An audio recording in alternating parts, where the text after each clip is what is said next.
Sakto nga na dumating yung parcel ng asawa ko, kaya ang adobong manok ay nagbago dahil nga gusto namin subukan ng air fryer na order niya online. Kaya habang nag-unbox kami ay narinig na namin yung manok sa toyo, bawang, kalamansi, paminta at oyster. Kaya ang tawag na namin dito ngayon ay air fryer fried chicken. Yun ang kinalabasan. Kaya habang ina-unbox namin ito, na nga, pinatagal lang namin yung marinate na mga 30 minutes. At yung pang-adobo nga na gagamitin namin tulad ng patatas ay ginawa na lang namin na fries. Ayun, medyo natagalan ako sa pag-unbox ko dito sa air fryer na to.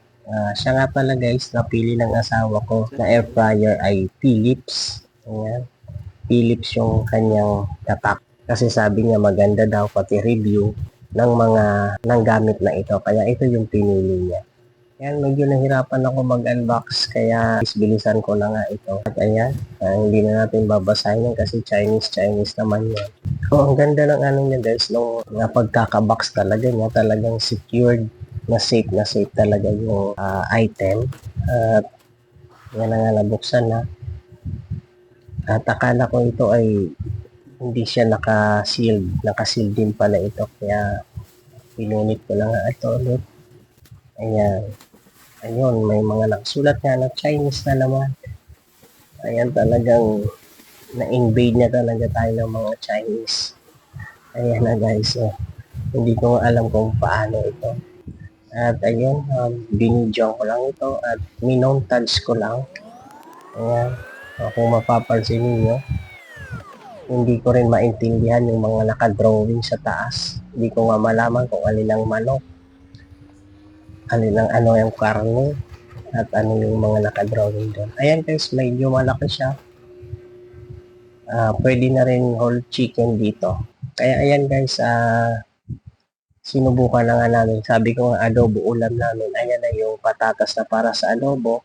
Kaya ginawa namin fries. Ito na yung manok na para sa adobo guys.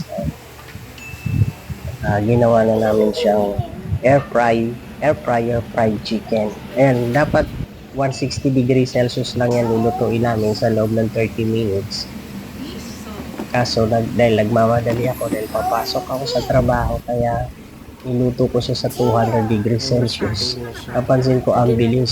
Sa loob lang ng 10 minutes, ganyan na siya guys. Kaya binaliktad ko na. At eto na nga, sinubukan ko lang kainin. Ayan guys, so ang ganda ng pagkakaluto niya. Thank you for watching. Follow for more video.